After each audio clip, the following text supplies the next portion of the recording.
Well, this took a lot longer than expected. Hello, everybody. It's your hostess, Flamingo Writer here, back again for another Magical Girl podcast video. And let's talk about a legend that's really important to the table, Mitsuru Yokoyama is a legend that has almost never been brought up a lot, unless you're someone like me who's fascinated by him. For those who don't know, Mitsuru Yokoyama is a person who's brought an impact for her anime alike. And I mean he's really a legend that we shouldn't really be forgetting, mostly because he's mostly known for establishing his creation in towards genres, those being mecha, ninja, battle, literary adaptations, and you guessed it, magical girl. And he's also the first person who gave us Sally the Witch. So yeah, if you ever wonder who gave us Sally the Witch and whatever became of that, it would be this guy.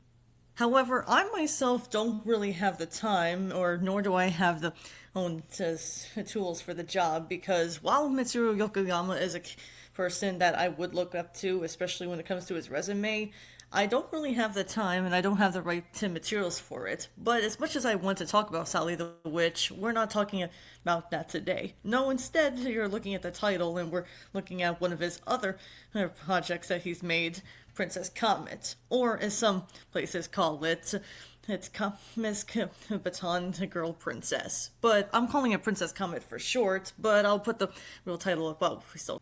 For those who don't know, Princess Comet started out as a one-shot manga by its same name. However, this is one case where, unlike a lot of my Magical Girl shows, and I think, if my memory serves correctly, this is by far the first ever Magical Girl series to ever make a live-action series. Well, two of them anyway, and make them into an anime later on. Yeah, unlike a lot of Magical Girl shows, this is one case where the live-action series came out first before its anime. However, well, you could argue that's something to be proud of. This is actually a multimedia franchise. While it's not as big as, say, Pretty Cure and the like, because that has a lot more income than it usually is, this is one case where the series itself has a lot more to deal with than what it is. However, since I can't really talk about the live action and shows, I decided to go with the anime that came out in 2000. However, I will tell about each story, about each summary, so that way you guys can get a better picture of it. But even with that said, I hoped that this was worth the wait. Because, trust me, Princess Comet and I, while we may have had our struggles here and there, it's finally now to talk about one of the lesser known Magical Girl shows out there. You know, the more I say this, I feel like I'm gonna become a broken record, but whatever. Anyways, let's dive into Princess Comet and see what she's gonna do when she hits Earth. Let's find out. I might as well just point out what all three of these have in common first before we get into the anime itself, because that's the only series I'm going to be talking about, and therefore I can only find that series. So let's talk about each of them. The 1967 series actually has something to do with Princess Comet coming to Earth, and yeah, I might as well say this while I still can. All of these here series have two things in common. Princess Comet using her magic while she comes down to Earth, and that's the only thing you can speak from that. So the 1967 version, and at least I think this is the one, though, because Wikipedia and such don't really give me much to work with, but it gives you the summary of what it is. In faraway deep reaches of space lies Beta Star, where magical human-like people live. However, Comet is one of those people who was a student from the school in the Beta Star. However, one day, after making an accident in school, the principal was so furious by her that she banished off her to Earth, and as such has to learn the responsibilities of learning her magic from her own actions. In Earth, she's residence into the Kagawa and the Ishihara families, as she uses her magic to solve her problems despite very little. It should be worth noting that in the first series it lasted for 79 episodes, so clearly there was a lot more to talk about in the story.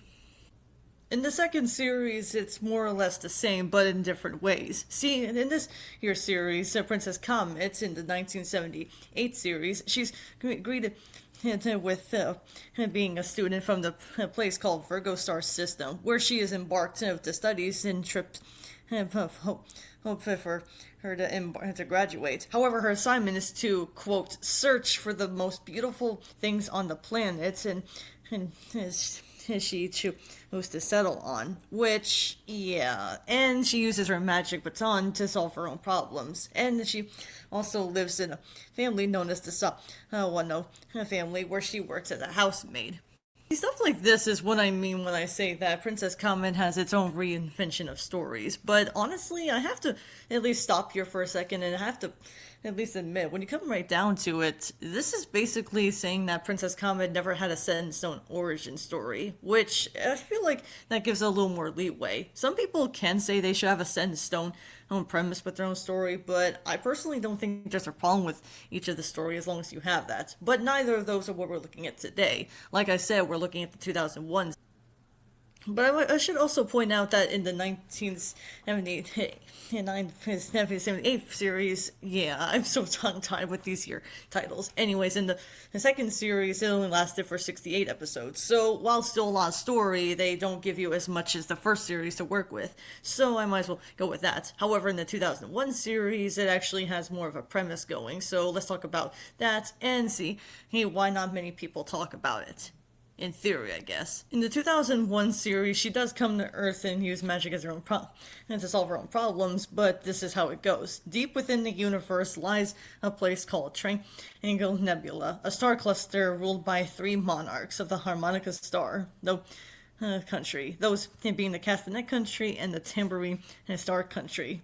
And either two of the 3 kingdoms unite in union as the Triangular Nebula into the new star. However, the story here revolves around our 12-year-old princess known as Comet. While she's the heir of the Harmonica Star Country, she doesn't seem to have that much shit on her mind as is when it comes to being a princess, because she's more wrapped up into keeping on places and seeing new planets and being aligned and such. However, after one day, when the Prince Tambourine has gone missing, she's only left with 2 clues. One being a stone, which won't become important until later, and as such, she also finds out that the prince has been missing, but she can only go down to Earth to find her. As you can probably guess by now, her only clue that she was given from the about what the prince looks like is that he's the one with the twinkle in his eyes. Beyond that, she's also trying to find a place to stay, along with her mascot character, Rabu. Boo. Yeah, the mouth is a mouthful if you haven't noticed. Anyways, Rabu and Comet are doing everything they can in order to find out where the prince is located, but she has a hard time fitting in with the humans because she doesn't have a place to stay. Until one day, the Fujiyoshi family, where we see 2 parents, will be greeted with her, and as such, have her have a job here. Now, in the original series, they don't really give her a job, they just give her a little guidance of her magic. In the second series, as I alluded to before, she worked as a maid. However, in this series, she's not a maid. Rather, she's a babysitter. Mostly because she's taking care of 2 twins, fetching them taking them to daycare. And as you can probably guess, she also still uses her magic in order to get as much radiance as she can. And from there on, the series itself plays out what you'd expect. Both magical girl and slice of life, while still having more moments of learning and such. Which in my part, while I don't mind slice of life to some degree, I kind of have to give them more props for that. However, this series is only 43 episodes long, even though it took me a lot longer than it should have, but that's beside the point. But let's talk about the characters, and my god, I hope I don't drag this video too long, but let's talk about each of the characters very briefly.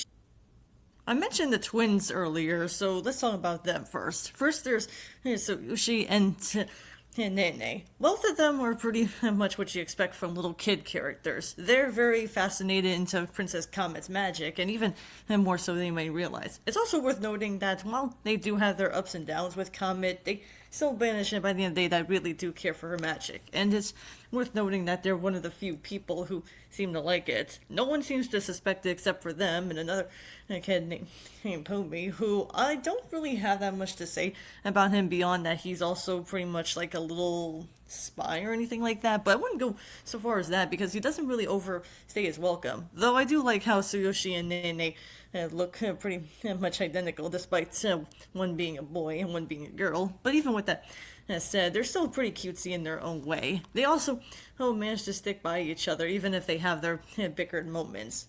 Twins. Nothing sets stone on that. I don't know what it's like to have a twin, so I can't really say, but hey, these at least they stick together. And then there's also Tsuyoshi and Nene's parents, and while they do manage to do whatever they can to support the twins, they also don't mind having Comet stay with them for a while. Even if so, though, maybe it's just me, but I'm kind of curious of what would happen if this series did air today, if a little character just went so far as to stay at my place. God only knows what happens, though. Though I will give it slack, this only came out back then, so I'm not going to hold them too much. But I have to say, for parents, they really do care for her comment for taking care of the twins. I mean, sure, I may be a babysitter myself, but even I know that if I stayed at someone's place, it might be a little too much for their own taking. Maybe it's a little different in Japan, I wouldn't know. But I do like these too, and while they do have moments where they can be a bit much at times, I still think they're pretty lovable characters in spite of that. They're very protective, always have good meals, and make sure that Comet herself has enough room to just stay around. So at least there's that going.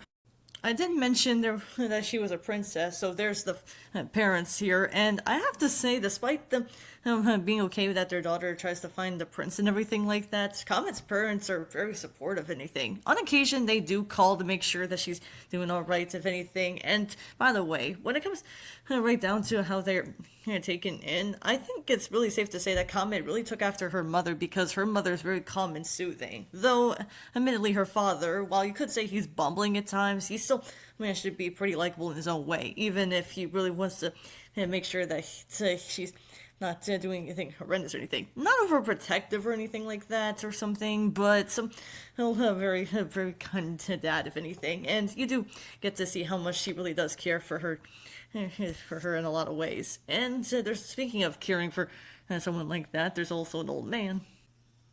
This old man here really does seem to care about Comet, even if he has his strict policies every now and then. But even so, he does really care for her as well, even though he acts like a grandpa more than anything. It's never been implied if he's a grandfather to her, but if anything, he does act like as such. Hell, at one point, he does turn himself into a chihuahua at one point, and somehow he managed to get away from eating sweets. Maybe it's just me, and I'm not thinking too hard, though, but if that was a real dog, you bet that dog would be dead after that. But despite that, however, I do like him, even if there are questionable moments with him. Not pervert moments, just moments that you can still find him endearing, even though he does come off as more overprotective than ever before, but still. Speaking of Rabubu, we might as well talk about him for a sec. Despite being a mascot and helping out Princess Comet, he's also pretty much a fun thing to have around. Seriously, look at this little puppy.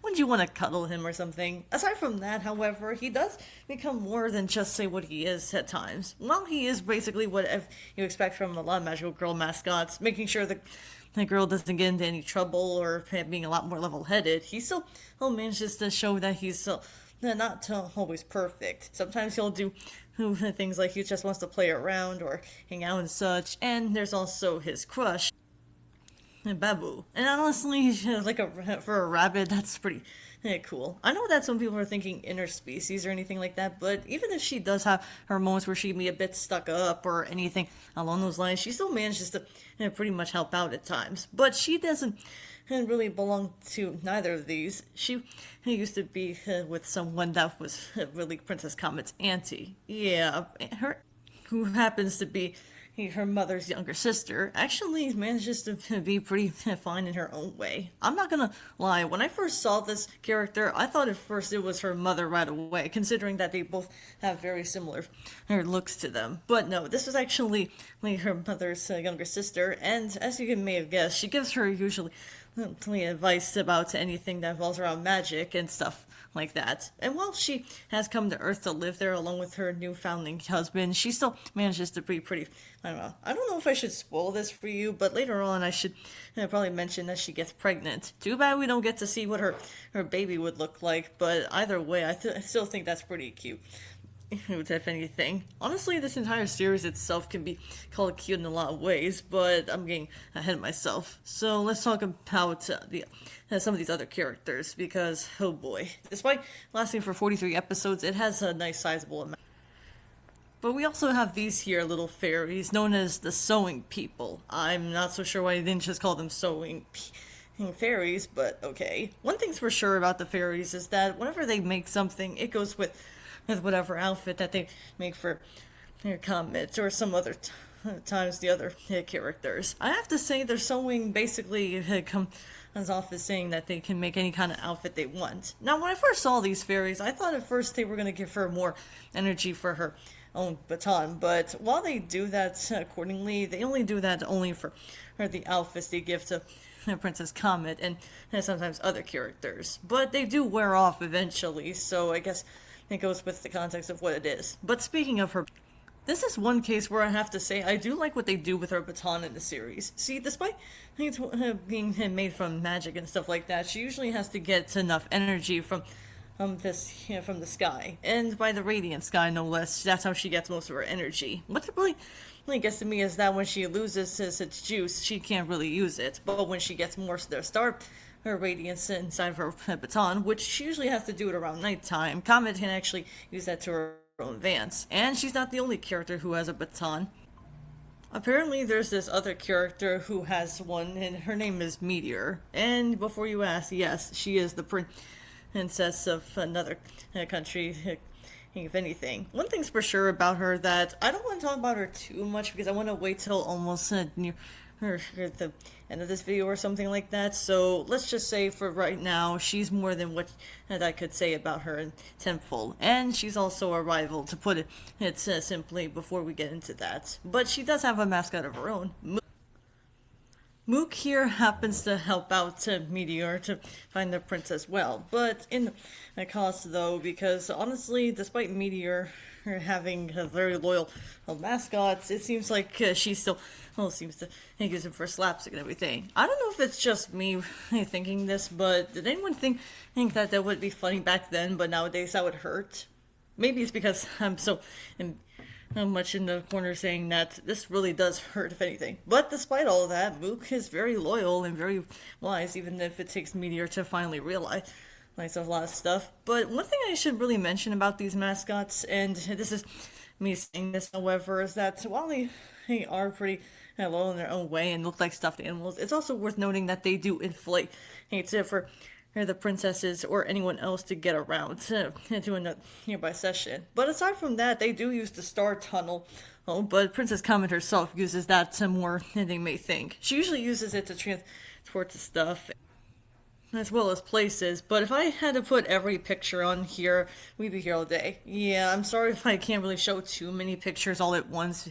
It's like that. This year's series doesn't have that many Google images to speak of, aside from a few exceptions, a few characters and such, but let's talk about a few of them, if anything. Well, at least a few more, because honestly, this year, despite having a sizable cast, it can be pretty tiresome to do so. So let's talk about some of the other important characters. One of these other characters is Keisuke, and while he does call Comet Baka, or idiot for Japanese, or stupid, whatever you want to call it. Yeah, I had to watch the fan sub, which we'll get to in a later script here. But I think it's really worth pointing out that Keisuke himself is, well, he's stubborn, yes, but he also does seem to care for Princess Comet more than you may think, especially later on. It doesn't happen all at once, but it does happen a little unexpected to the point where he does care for her. I mean, sure, you could argue in some cases that he could have done this sooner, but I'd argue that it takes time to use the character development mode, which I'll get to later as I. One of the other characters I should probably point out is Mira, and while I admit, yes, you could say she's basically any other kind of character, she's also one that came from the Tambourine Star, along with her younger brother, Kara. As you can probably guess from there, she's really another one with a baton and everything, but she only uses as the mascot character, Babu, to her own hands when she has the chance. And it goes without saying that, if anything, she does seem like the kind of character who, while he does have her moments that she he can show a bit of shyness and everything. Later on, she does seem like the kind of character that you would expect her to be with anyways. One thing's for sure about her, I do like her, even if she kind of reminds me of her personality. Kind of reminds me of Letta. That's from Tokyo Mew Mew, another magical girl series I've covered before. But even with that said, she does seem to grow on at times and use her baton to her own advantage, and she does seem pretty helpful in a way. Speaking of batons, there's also another girl who has a baton, but she's more of a cheerleader than anything. And I don't mean Asuka like from just the same stuff that we've seen before, like Saint Tail, or the most notable one from Ava. No, Asuka here, she's actually a lot more cheerful than she is. Fitting, considering she's a cheerleader and everything, and she has a crush on one of the baseball players, but she's also very supportive and very motivating as well when it comes to having her around. You know, at first glance, I thought at first she would be the character where she can be a bit bratty at times when it comes to being a cheerleader, but thankfully they don't go through that route because she's actually, well passionate and skilled about her baton twirling. And I have to say, she's pretty much more helpful than you may realize. Although I shouldn't really say that, considering that a lot of these characters don't come until later on, but that's beside the... But I might as well just talk about some of the stuff you're going to realize in this year's series. Like, for example, let's talk about Princess Comet's memories. Yeah, the memories themselves, or wonderful memories of anything, are held into where she's used to use it for her own memories of anything that is by. Her parents do watch her from their point on to make sure that it's glowing, so it makes sure that she has any good memories. But even with that said, however, I do like this thing. It looks like something you would put in your bedroom, if anything. But if anything, though, if they actually did make this into a toy, way missed opportunity for not selling as hard, because otherwise I'm pretty sure that little girls would love to see that of itself. And you remember when I said something about the phone earlier? Yeah, this year phone, or the Twinkle phone, is actually made from these here cherry blossoms. And I gotta say, even if it is pretty weird how they made it in here, I do like how it looks here. It kind of reminds me of Star Versus' phone, if anything, but I think I prefer this one over the other one, considering it actually looks a lot cuter, if anything. Though in some sites, they don't call it a Twinkle phone. I shit you not, they call it a Tinkle phone. I mean, seriously, guys, I know that Japan has a way of pronunciation and everything, but come on, I'm calling it a Twinkle phone because why wouldn't I not call it that?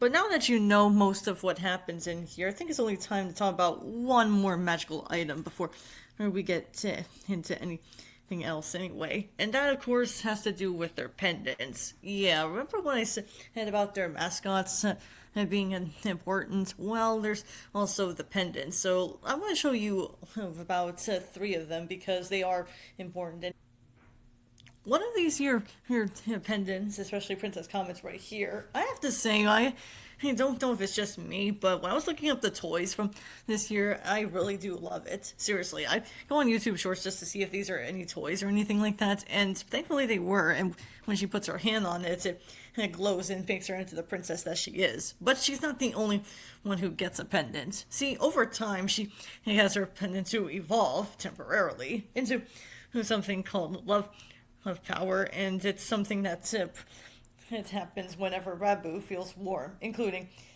Princess Comet herself. Yeah, one thing that you need to know about these here pendants is that when they glow, they usually glow in a way that makes it evolve into something that it becomes important later. Especially because most of the time these here pendants only come when they feel a little warm, and they'll go back to normal when things like that. When I first saw the series, I thought it would in this version, but honestly, I don't know which one I prefer. I do like the heart because it actually is one that she started out with, yes, but the heart one, if you know anything about me, then you know I love a lot of hearts. And honestly, I do like this one. Even when she presses it like it's some sort of buttons on each end. I kind of like that, if anything. I also love the whole glowing thing, and it looks so shiny, if anything. Maybe it's just me, but if I was wearing that, you bet I'd be wearing that a lot. Then again, I have a flamingo necklace that has a heart on, and enough as is, so there's no reason for having a pendant, ain't it? Yeah, the mascots go inside these here pendants if it wasn't obvious, and I gotta say, I don't know how they stuff themselves in there, but anyways, this is anime logic, so they can do what they want. But you're probably wondering what Princess Meteor. Hers looks like this, and I'm not gonna mince words here. When I look at this, it kind of looks like it came from a Christmas tree or something like that. Seriously, look at this, and don't tell me, it looks like something that came from the star planet or anything like that. Maybe I'm reading too much into it. Who knows? But I have to say I do like meteors, although admittedly hers only comes to transformation when it comes to that. Yeah, speaking of the transformations, I should mention that Princess Meteors, we don't really get to see her transformation. Seriously, we do get to see her use her pendant, but only twice, if my memory serves correctly. We only see her transform. After that, we don't get to see it that often. Which I find kind of a shame because there was only one boy that seemed to be infested with her and everything like that. But I'm not gonna show you him for too much because he doesn't show up that often. But one of the characters I think I should point out is probably Shun. Despite being a very musical series guy and everything like that, in all seriousness, he seems to really dig it for Comet. But honestly, while Comet is still trying to be a little more lenient with his feelings and everything, even she realizes that maybe he's not the right guy for him anyways, even if he does have twinkle in his eyes. But even beyond that, it seems like that he and Meteor seemed to like getting it off after later on. Yeah, one thing's for sure is that the character development in this year's series goes one way or the other. And I think after all of those characters, because I've been through enough, and I do apologize for that, but when you have so many characters into a series like this, it's hard to edit what goes on here. So let's talk about what I mean by the character development. I'm not going to show any pics or anything, so this is just me going to be discussing it, but one thing that does get to me about these characters' development here and there is that most of them are usually something that build up their confidence and their boost, or sometimes find their happiness of anything. Now, I'm not going to lie, this does seem like something that you would expect from something from a kid's show, and by kid show, I do mean it. There's no dark moments here and there. It does get intense at times throughout, but honestly, that's really something that you can't say it's too dark anyways, though. This was during the time before dark magical girl shows in itself became the norm, if anything. But even with that said, I had to search through it so for whatever I could find. See, Princess Comet had one thing going for it, and I had to go through piracy websites just to watch this series. And I think we should talk about that before we get into Meteor's character. So, yeah, let's talk about that for a sec. I want you all to bear in mind, I started watching this series back when I first heard about it, but I didn't really get into it as much because, in case you guys don't know, I don't want to rush into something that I'm kind of skeptical under unless I hear it from some sites or for anything to judge by. But the thing is, however, Princess Comet makes it so obscure that it gave me a lot of homework to research on.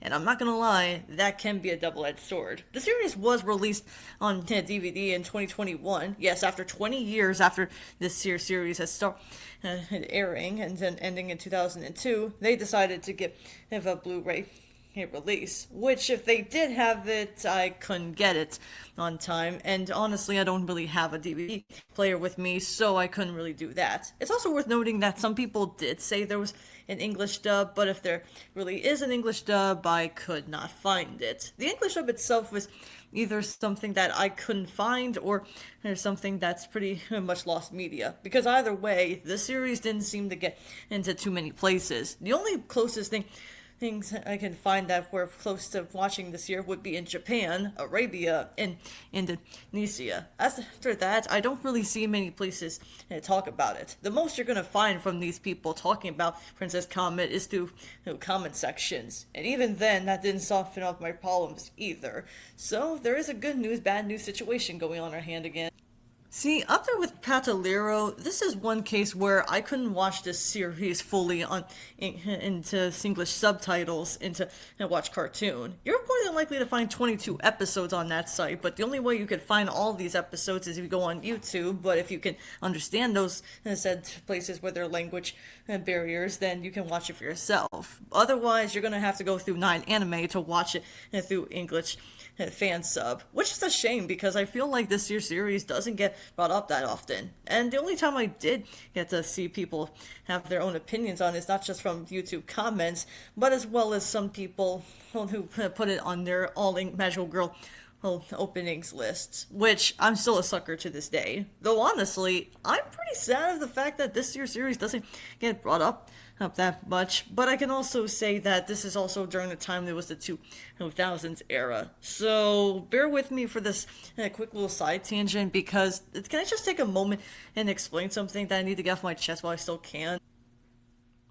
In in the making of this, I started realizing a lot of people keep telling a lot of people say that only magical girls have died out since the 90s, or at the very least the late 90s and early 2000s. The reason I bring this up is because every time I go online, not only do they bring up the Sailor Moon ripoff or Madoka Magica ripoff of territory, but a lot of people seem to quick point out and say, hey, that magical girls have died out since the 2000s. I may not have watched a lot of magical girl shows during my time as a kid. I did watch a few of them which came out from the West, but I feel like it's best to say that you can't honestly say that something died in the 2000s era if you really assume that. I really feel like you should judge it for yourself, and then you'll see for yourself anyways what it turns out. Many people seem to always bring up this argument that they always die out in the 2000s era, where again, I can't fully state that, but I have to at least come close and say that, you know what, if you're gonna make this argument, did you even watch the series?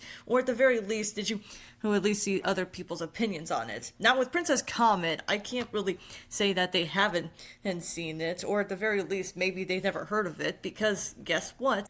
Princess Comet never gave a full recommendation in the West. Now, this could be a double-edged sword of itself. Up there with Kami-chama Karen, another magical girl series I've covered before now, it was released in other places, but the only places you could find it would have to be on Spacetoon at that time. Now, I'm not someone who had Spacetoon, so I don't know what kind of shows they had, but I do recall that some people would either bring that up or something like Animax. Aside from that, this series didn't even air on Animax, at least from what I've researched on. Very little research as I have, but Princess Comet of itself seemed to have this notion where it seems to be forgotten, but I'll get to that in my final thoughts. But let's talk about the character I need to talk about.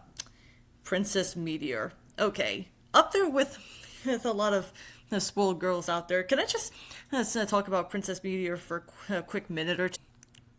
As I alluded to earlier in the video, Princess Comet herself has a rival named Princess Meteor, and, well, she's basically what you'd expect from any rival from any series out there. She's very bratty, she's very show-off at times, she gets her consequences at the end of the dirt sometimes, but even beyond that, I feel like after watching this year's series, at first I wanted to say that her character development came too late in my eyes.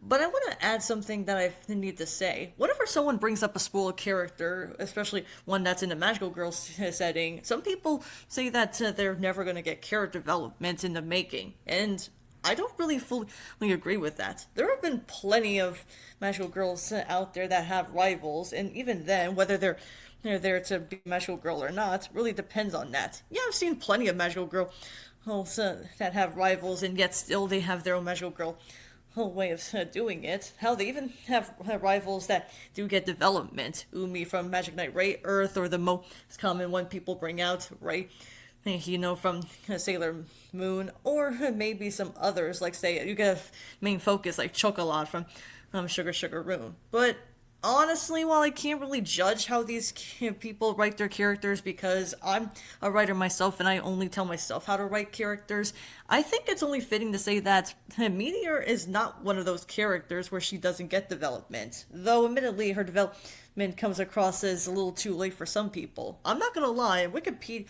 they don't tell you about Princess Meteor's story, but they do tell you in a little wiki page that actually does have as little info as they have with Meteor. I'll put it to you like this. Whenever someone brings up Meteor's character, some people sometimes say to other people, oh, they are annoying, and they just don't write that off as the character they have. I'm not so sure if that's just me thinking about that, but I personally feel like that's really someone that felt so immature when it comes to that. And she does stay with an older couple who seem to have been brainwashed to thinking that's gotten this here to think that Meteor was their lost daughter, if anything. But I'm not gonna lie, the way they structured in here is like they brainwashed, and if anything to judge by. And I'm not gonna mince words, that in of itself is not a bad idea. What I'm trying to say is that Meteor's character comes off as saying that we get a little more into her character when we see her mother, who, When I just spoil it for you, I'm just gonna say she looks like an evil version of Sailor Neptune. She does seem like she puts her daughter down at times, which could be the reason why she acts like that. I wouldn't know it either way, but even beyond that, she does seem proud of her daughter by the end, so I'm guessing think that they behave differently in Comet's home planet, I wouldn't know. But that's really the surface of that. And I think I've already rambled enough about it. Okay, I think it's only fitting to wrap things up by talking about the technical stuff. So, how's the animation? Well, for 2001 series, I say it looks pretty well good. And remember when I said in my Corrector UA video that there was going to be another Nippon animated Magical Girl series I was going to cover? Well, this is one of those series I was talking about. Yeah, Nippon Animation did this year series, which I'm kind of surprised because when I look at this animation, I thought at first it was handled by Toei. Think about it, the cartoony art style, the big eyes, the very cutesy way of doing it. Not saying that Corrector Yui didn't have its own cutesy moments, or say the Wallflower, if anything to judge by, but I think it's only because I'm so used to having them do their other stuff. Granted, there are times where the characters can be a bit off-putting at times, but the animation still looks cutesy either way to make it bearable to watch, if anything. As for the rest of this here video, I think I might as well answer the question that some of you guys might be asking or scratching your heads at this point. Why did I cover Princess Comet now, of all things? After all, Princess Comet in of itself, if it's not supposed to be a legendary or anything like that, it's not up there with, say, Sally the Witch or Sailor the Moon, if anything. What are you, nuts? Well, here's the thing. When I started my Magical Girl podcast back in May of 2024, man, that was almost 2 years ago.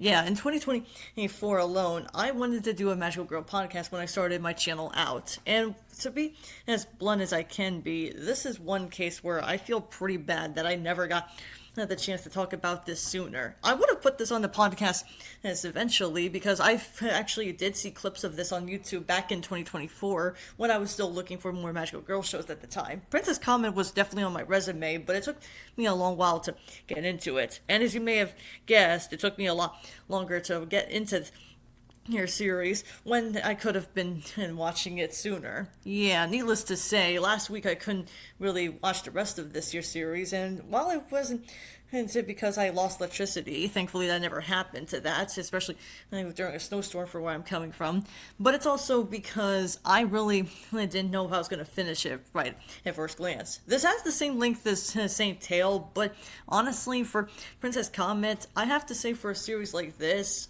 I really do enjoy Princess.